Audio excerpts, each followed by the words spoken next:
Congratulations, you are no longer a felon. You can put that $250,000 back in your pocket and keep yourself out of jail for 10 years. What are we talking about? We are talking about the nationwide injunction against these little pieces of plastic right here. These are pistol braces.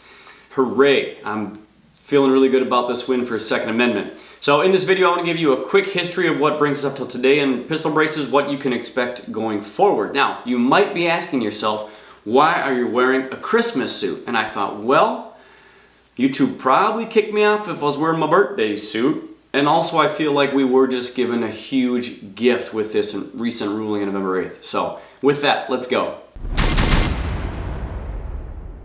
Alright, so a real brief history bringing us up till today as fast as I can give it to you. 1934 is the National Firearms Act, the NFA that everybody refers to. And long story short, they tried to ban about everything. And there's actually more history here coming out of Prohibition and all of the crime and issues that they had coming out of that. And they realized they couldn't take away Americans' right to bear arms, but what they could do is make it very expensive. And so you see the initiation of this $200 tax stamp that we still talk about in these short-barreled rifles, these SBRs. And that at the time was very expensive on an inflation-adjusted basis, something like $4,000 today. I think on a purchasing power parity, I think would be significantly more, really out of the hands of most people. But thankfully, that $200 tax stamp is still stayed at $200, and so it becomes an annoyance, let's say, today, but attainable for SBRs or suppressors and the like. And so that rule put into place, anything under 16 inches is a pistol, which we all know is really ridiculous. And so we get this craze today of AR pistols or braced pistols.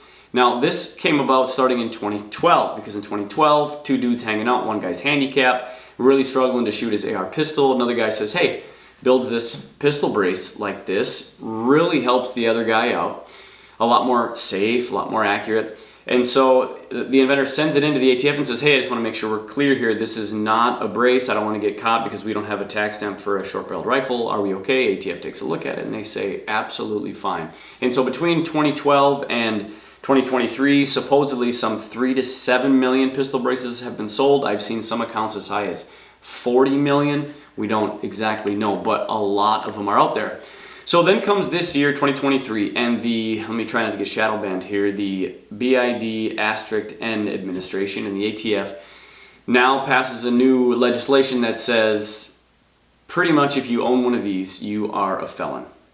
And we're going to fine you $250,000 and throw you in jail for 10 years. And so totally law-abiding citizens one day doing great, the next day total felons. And the options they gave us were really poor, right? They're like, take it out and destroy it, hand over your firearm to the ATF, or register your firearm with the ATF. And actually 250,000 of us Americans did that. I chose not to do that. But I did think about it because if you really wanted an SBR where you could really put on a great stock on it and some other mods, I understand that it was a free opportunity to do that. But ultimately we know that prior to confiscation comes registration, so it's a big scare. Anyway, so that was 120 days implementation that brought us up to May 31st, and then the rule fully went in and was enforceable by the ATF. And immediately we saw some petitions against this. There's a couple famous cases. The first one was the Firearms Policy Coalition, and long story short, they were granted by the Fifth Circuit. Well, it went back down to Judge O'Connor, but ultimately they were given an injunction. And this was a preliminary injunction. So it was the FPC and the people from Maximum Defense and Mock and the Mock v. Garland. And then there was another one, the Gun Owners of America had another preliminary injunction. And an injunction just means that it's not going to be enforceable at this time, ultimately, while they figure out what they're going to do. And so we had a couple small groups, but it was a little bit touch and go because people thought, oh, this is a nationwide injunction. And really, and we don't know, and I'm not a lawyer, don't take my legal advice, it seemed like those were only applicable to those that were part of those coalitions that were paying members and maybe even lived in that 5th district were the ones that the injunction applied to. So anyway, fast forward all the way to November 8th, we now have an official nationwide injunction against enforcement of pistol braces. So what does that mean? Ultimately, it means we're back to rules prior to when May 31st, when that went in, or prior to January 31st, really.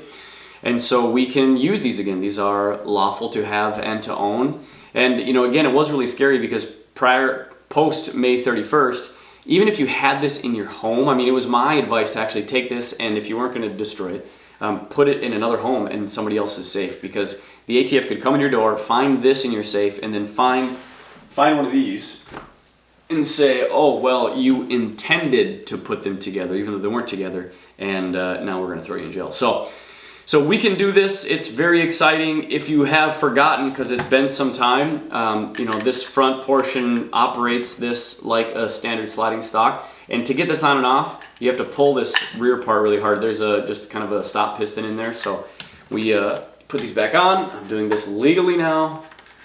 Get this to fit, and then pull that pretty hard, and it slides up. And you're set to go. Oh, the ATF will probably appeal, but the really neat part is that the appeal would go right back to the court that already granted the injunction. So I think we feel really good about this. So get out there, write in the comments what kind of brace pistol you're going to go out and buy now that we can again. And also, if you've made it this far, do me the favor and subscribe. It really helps us promote life, liberty, and the pursuit of happiness.